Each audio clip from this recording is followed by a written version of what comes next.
Begini deh ya, sebenarnya tadi Bapak sama Dek kan belum cukup masih cerita tadi kan? Betul. Ceritanya macam ini. Lubang yang pertama kita masuk ini, sebelum dijadikan untuk pelancong oleh kerajaan dulu ya, lubang ini asal kecil dulu, malah sebesar ban kereta dulu yang asal. Yang Bapak cakap lubang ini sebesar ban kereta, maksud Bapak bukan semua lubang ini. 20 meter dari mulut lubang ini sampai lampu yang nomor 4 ini itu dulu asalnya kecil. Rupanya waktu zaman Jepun dulu lubang ini khusus ruang pengintai arahnya ke pusat kota dulu bagi Jepun. Jadi deh lubang ini ya dibesarkan sama kerajaan Bukit Tinggi semenjak tahun 1986. 1986. Dibesarkan sama kerajaan, baru dijadikan banyak objek pelancong. Adik tengok atas adik ini kan bulat macam ini lubang ini. Ya. Yang bulat ini tak asal lagi. Kalau yang asal dari tahun 42 dulu ya, yang macam kotak inilah yang asal lubang ini. Kan macam kotak lubang ini, Ini masih banyak. lebar sama tinggi dari tahun 42 dulu ya, sudah macam ini. Cuman deh perubahan bagi kerajaan, dinding ini dilapis dengan semen. Oh, Itu sekarang cuma perubahannya. Jadi macam Bapak cakap sama adik di map tadi, tempat kita inilah orang cakap lubang Jepang. Lubang Jepang. Padahal sebenarnya yang korek tanah ini bukan asal orang Jepang. Kalau ceritanya dulu ya, Jepang itu cuma dia menciptakan lubang ini. Dialah yang arsiteknya.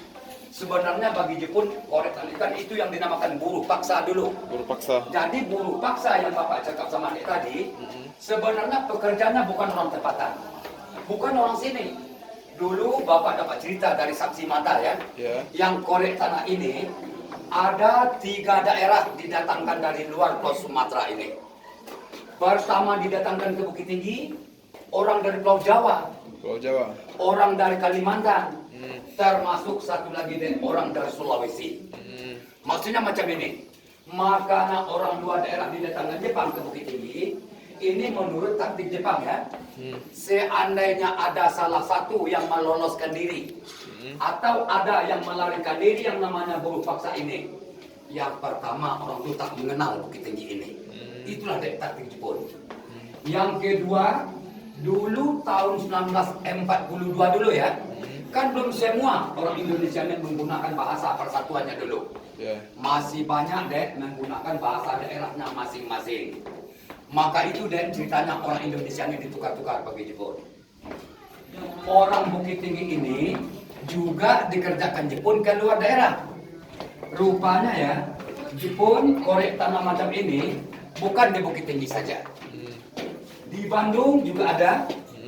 Di Biak, Papua juga ada. Di Jakarta? Di Bali, di Jakarta tak ada. Bali, Aceh. Aceh. Cuman yang terpanjang atau yang terbesar ya. Jangankan di Indonesia deh ya. Di Asia, Bukit Tinggi inilah deh yang terpanjang Jepun korek tanah. Macam Bapak cakap sama adik di map tadi. Di dalam ini kan ada terdapat 21 bilik semua. Kalau di total panjang bilik yang 21 ini 1470 meter total panjangnya. Berarti lebih kurang 1,5 kilo. Itu belum termasuk deh lubang di Bukit Tinggi semua.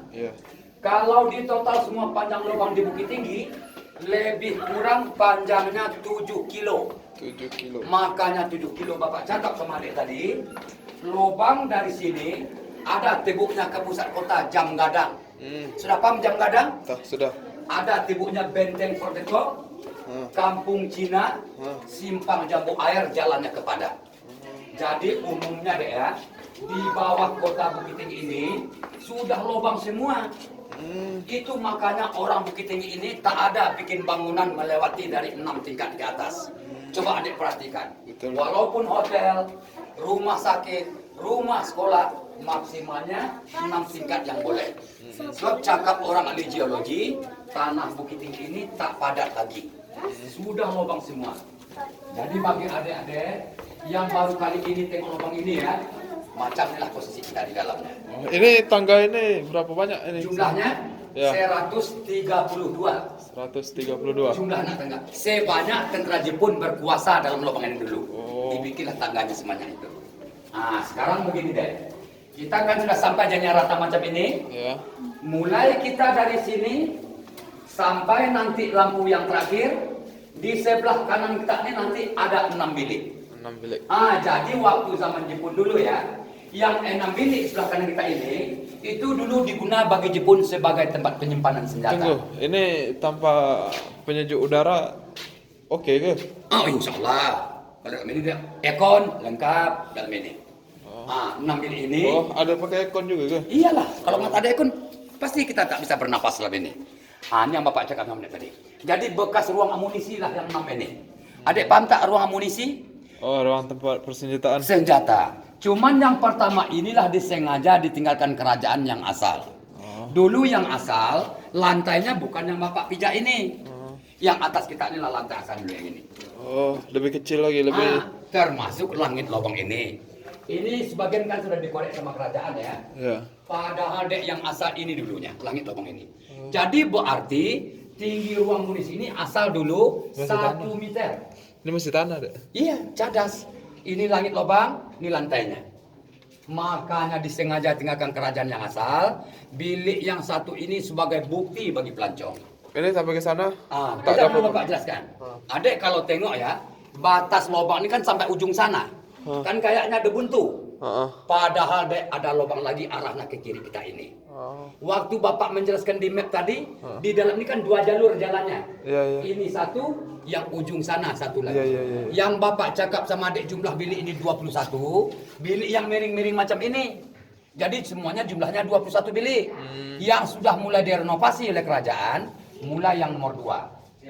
Sampai yang nomor 6 terakhir, itu sudah mulai direnovasi. Ini contohnya.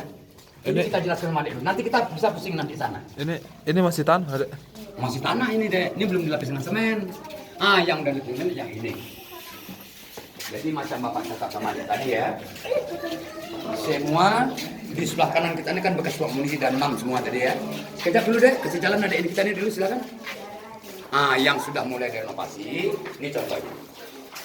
Kalau yang nomor 2 ini kan lantainya sudah dilapis dengan semen. Di dalamnya baru didirikan porsi-porsi. Di ujungnya ada satu buah mini pentas. Sebelum adek masuk lubang ini tadi kan di atas kan ada 2 map adek tengok. Ya. Yang satu tuh rencana kerajaan. Yang satu lagi yang bekas tinggalkan Jepun. Jadi tempat inilah nanti rencana kerajaan mau dijadikan mini teater. Mini teater ini nanti khusus tempat pemutaran film dokumenter. Ini dulu bekas tempat penyimpanan senjata deh. Kecuali deh ya, yang di sebelah kiri. Kalau yang di sebelah kiri kita ini, lubang ini temboknya ke jurang. Oh, ini sampai ke jurang. Itu ada cahaya dari luar deh. Ini lubang nomor 3 nih ya? Bukan yang ini nomor 3. Ini beda. Yang Bapak kalau yang sebelah kanan kena 6 semua ya. Ini beda ini. Ini temboknya ke jurang. Waktu zaman Jepun, lubang inilah dia guna sebagai tempat pelarian lah bagi Jepun. Waktu lubang ini dikepung oleh tentara sekutu. Jadi digunalah bagi Jepun lubang ini sebagai tempat pelarian. Sampai di luar, baru masuk hutan, ke luar hutan. Ini masih asli juga? Ini masih asli. Ini yang udah dilapis dengan semen. Kecuali yang di sebelah kanan. Yang di sebelah kanan kita ini kan masih bacaan ruang amunisi. Ya. Yang nomor 3 ya. Ini nanti mau dibikin sama kerajaan ruang market. Bukan market, market. Yang Bapak maksud ruang market, macam kayak map Bukit Tinggi. Atau peta Bukit Tinggi. Dalam ruang ini adek tengok nanti di mana ujung-ujung kota Bukit Tinggi. Misalnya, seandainya bulan depan adek datang lagi ke Bukit Tinggi. Atau tahun depan ya. Tak sempat adik-adik pusing kota Bukit Tinggi ini. Adek nanti cukup miniatur kota Bukit Tinggi dalam ruangan ini. Macam itulah kami adakan nanti. Semua di dalam ini. Kalau yang nomor 4, semua kan 6 Bapak cakap tadi. Ya. Kalau yang nomor 4, rencana kerajaan nanti ini mau dijadikan museum. Sebab begini ya. Kenapa Pak yang nomor 4 mau bikin museum? Apa salahnya yang pertama? Makanya yang nomor 4 mau dibikin museum karena disinilah yang banyak dikeluarkan dulu bekas-bekas senjata Jepun itu tertimbunnya dulu.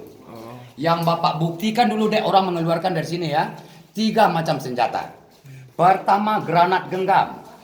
akar lipat, 2 senapan mesin yang dikeluarkan dari sini. Jadi benda-benda itu buat sementara dititiplah di museum yang ada pesawat di atas tadi. Oh.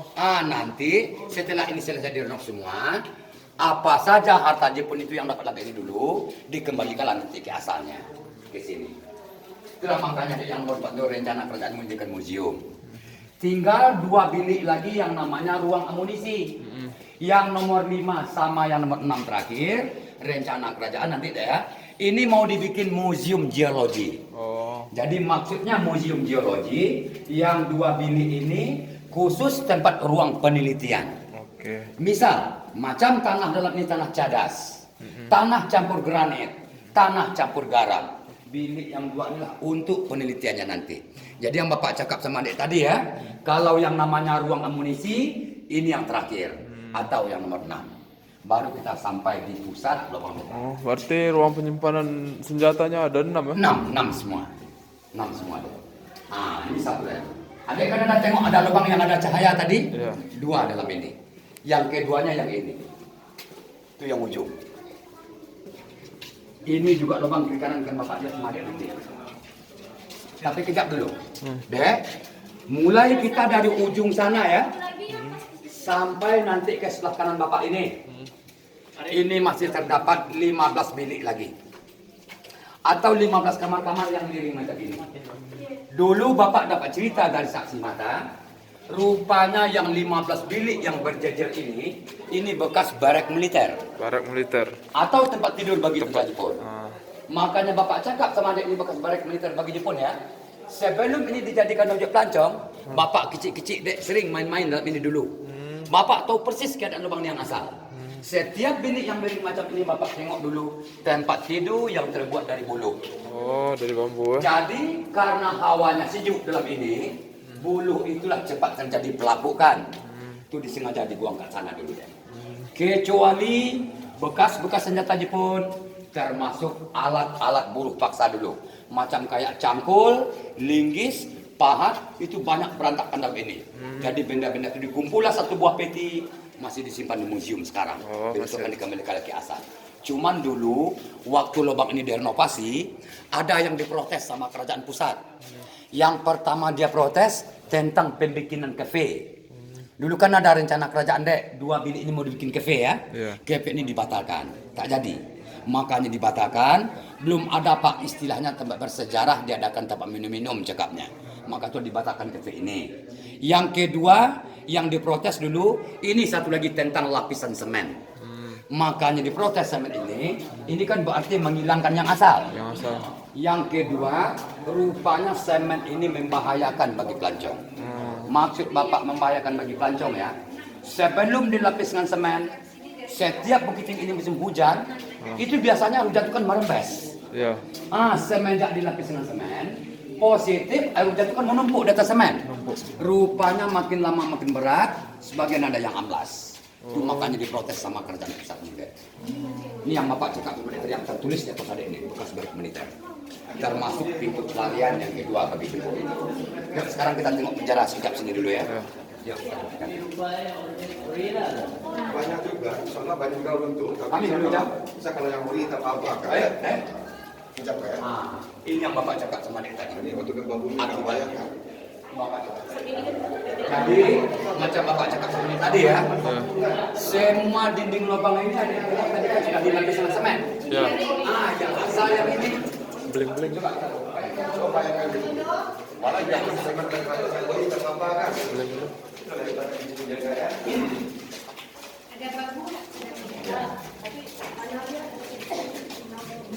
Macam ini lah yang masalah.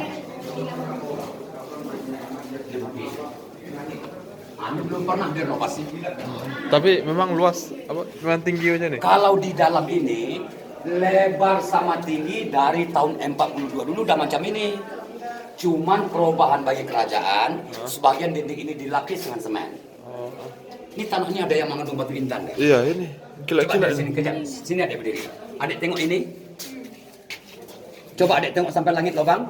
Bantu dengan suluh. Bling-bling. Macam tuh. Tapi tak semua deh. Sebagiannya lagi itu yang dinamakan cadas. Cadangnya rupanya makin kena air, makin padat. Oh.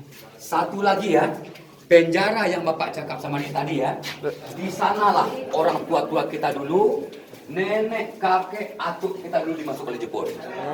Cuman Bapak dapat cerita dulu dari saksi mata ada ya, buruh paksa yang dimasukkan Jepun ke penjara ini bukan semua. Kalau semua tak muat di penjara. Kalau ceritanya dulu ya, orang yang korek tanah ini ribuan deh jumlahnya. Ini ketinggian dari dasar ini sampai ke atas ini berapa? 42 meter. 42 meter. 42 meter. Nah, kita bapaknya sering. Ya. Hello, morning. Ayo, kita sini. Coba kita buka penjara ini. Adek, kalau tengok penjara ini, kayaknya penjara ini kan kecil. Iya. Kalau sebesar ini Pak, penjara ini cuma berapa orang yang muat dulu di sini Pak? Kan macam tuh. Iya. Padahal ini sebenarnya tumpukan pasir.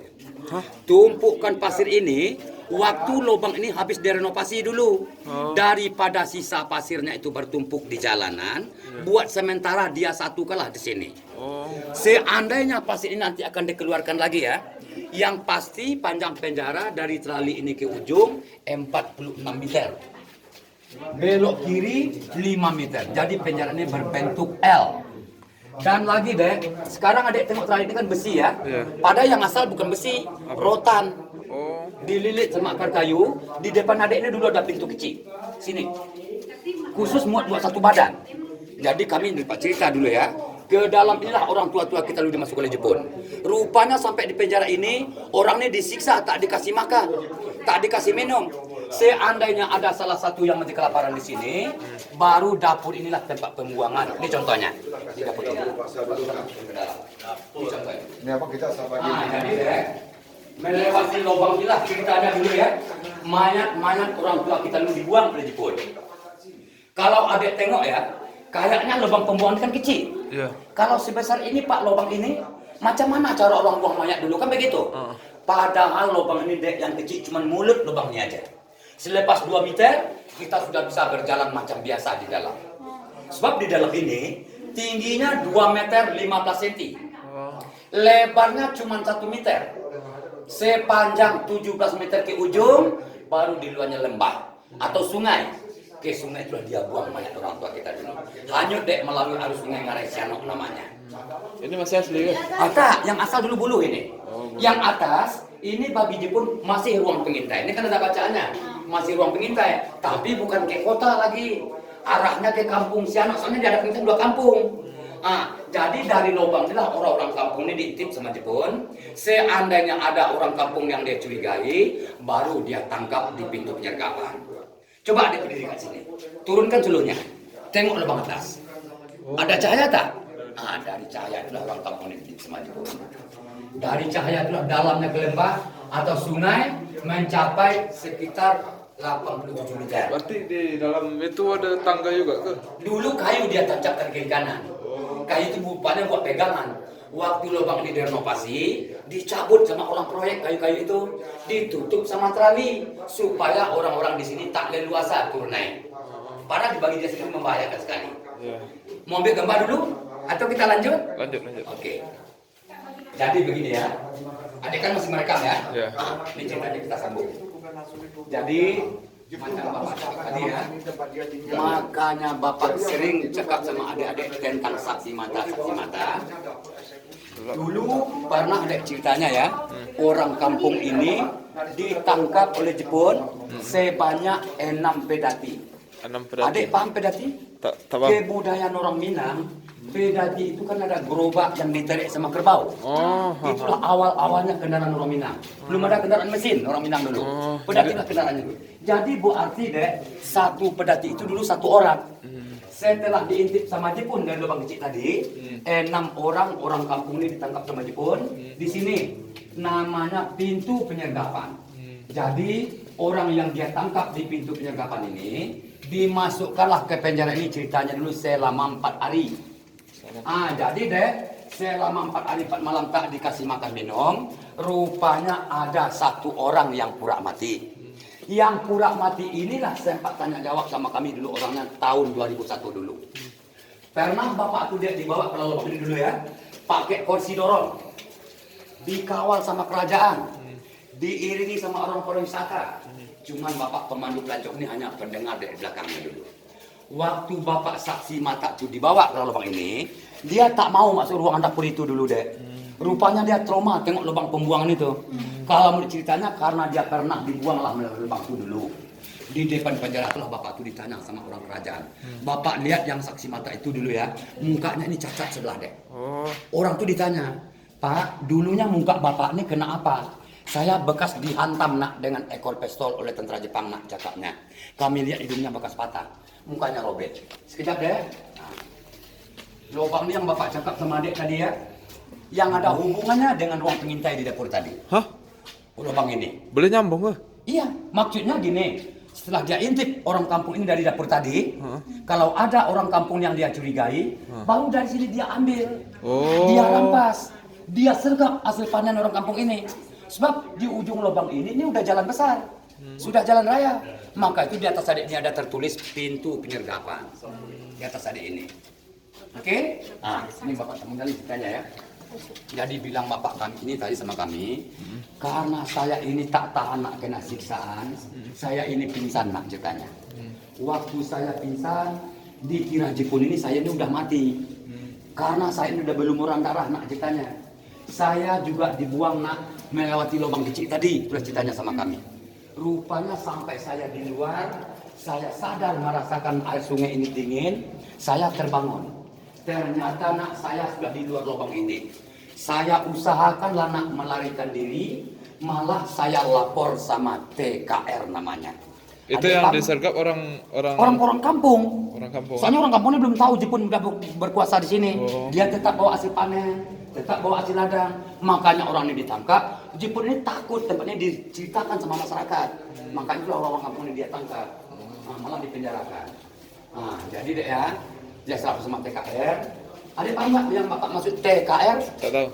Tentara Keamanan Rakyat. Oh, dulu TKR. Ya. Dulu TKR namanya? Iya, dulu kan namanya tentara rakyat itu kan TKR. Oh. Jadi karena fasilitas tentara Jepun sebanyak 132 orang mengawasi lubang ini, TKR inilah dia minta bantuan sama tentara sekutu. Sebelum dikepung. Itu TKR itu pembuat hasil bentukan dari Jepun ya? Oh, Indonesia. Oh, Indonesia. Iya. Jadi karena orang Indonesia ini tak tahan Jepun ini banyak, ya, minta bantuan lah Indonesia TKR ini sama orang sekutu. Rupanya sebelum dikepung oleh tentara sekutu lubang ini ya, negara Jepun cakapnya dihancurkan dulu. Namanya Hiroshima. Hiroshima. Besok harinya baru dia bom sama bom atom Nagasaki. Jadi di mana-mana Jepun berkuasa, karena gudang senjatanya sudah dihancurkan sama sekutu, di sanalah dia mengangkat bendera putih. Langsung aku kalah, termasuk di Bukit ini. Jadi Bapak ini ya, makanya banyak sedikitnya tahu tentang sejarah lubang ini. Itulah dek cerita saksi mata itu yang Bapak sampaikan kepada pelancong. Sayang dia meninggalnya dulu tahun 2004. Umurnya waktu itu 86 tahun. Orang tua ceritanya yang kami sampaikan. Ini satu lagi. Adek kira tadi Jepun asal korek tanah ini tangguh yang adek turuni tadi? Iya. Bukan. Padahal Jepun itu asal dia korek tanah ini dari sini. Ingat nggak adik Bapak cakap di map tadi ada pintu nomor 10? Ini pintu nomor 10. Jadi dari sinilah asal dia korek, baru ke barik militer, terus ke ruang munisi yang Bapak cakap tadi, terakhir baru tangguh yang adek turuni. Itu yang terakhir. Itu makanya Bapak cakap asal kecil dulu, malah sebesar ban kereta. Padahal dari sini asal dia korek. Yang tembok Kejam Gadang, benteng Fordekok yang Bapak cakap tadi, itu yang ujung sana. Tapi belum dibuka untuk pelancong, sebab tempat kita ini keadaannya baru 80%. Sudah lengkap 100%, baru dibuka yang tembok Kejam Gadang sama benteng. Bagaimana? Adek bisa juga keluar di sini, bisa juga kembali ke tangga tadi. Kalau adek keluarnya di sini, langsung lihat menara tinjau di atas. Itu dari sana yang bagus lihat pemandangan. Oke? Kita nengok kasih dulu. Cuman begini deh ya, Bapak di sini walaupun selaku pemandu pelancong, Bapak ini belum tahu semua deh tentang sejarah Kebun Jepun ini. Masih ada dua lagi yang belum Bapak ketahui tentang sejarah Kebun Jepun ini. Yang pertama yang belum Bapak ketahui ya, kemana dia buang bekas korekan tanah ini, terus sampai sekarang masih berpertanyaan. Coba adek bayangkan ya, 1 meter aja kita korek tanah deh, udah setinggi ini, baru 1 meter. Coba adek bayangkan yang adek pusing tadi. Berapa juta kubik tanahnya? Seandainya dia tumpuk di luar pintu asal tadi, mungkin bisa terjadi gunung kecil kan ini. Padahal ada sedikit pun tak ada tanda-tandanya. yang belum kami ketahui. Yang kedua, berapa jumlah buruh paksa yang mati? Coba Bapak dapat cerita dulu ya. Setiap yang mati, orangnya dibuang ke lembah atau sungai. Setiap yang mati, orangnya dibuang ke sungai. Makna saksi mata dari Jepun tak ada yang kasih kesaksian lah macam tu. Dulu yang saksi mata yang Bapak cakap tadi ya. Karena saksi mata Bapak cakap tadi. Saksi mata ini orangnya ditangkap setelah lubangnya dibikin. Itu maksudnya. Jadi orang yang saksi mata ini dia tak tahu. Soalnya lubangnya sudah selesai dibikin, makanya orang itu baru ditangkap. Jadi proses korek tanah ini ceritanya dulu ya. 2 tahun 8 bulan. 2 tahun 8 bulan. Lama dia korek. Lama Jepun di sini 3 tahun. Cuman lama dia korek. 2 tahun 8 bulan. Jadi inilah jadi markas utama dari Jepun itu. Betul, ya. Jadi satu-satu peninggalan Jepun inilah lubangnya. Jadi begini deh. Sebanyak 130 orang. Tentara Jepun. 133 orang ya? 32. 32 Yang orang. berkuasa di Bukit Tinggi, di lubang. Kalau di Bukit Tinggi lebih 600. Ya. Kalau Bukit Tinggi. Nah, Dek, ini kan udah jalan besar di luar ya. Ya. Jadi sebelum kita jalan ke atas, pokoknya kita selesaikan dulu ya. Ini maaf seperti Bapak cakap tadi kan Bapak ini kan belum kasih selisih sama kerajaan. Ya. Jadi macam Bapak cakap tadi, Bapak kalau bawa grup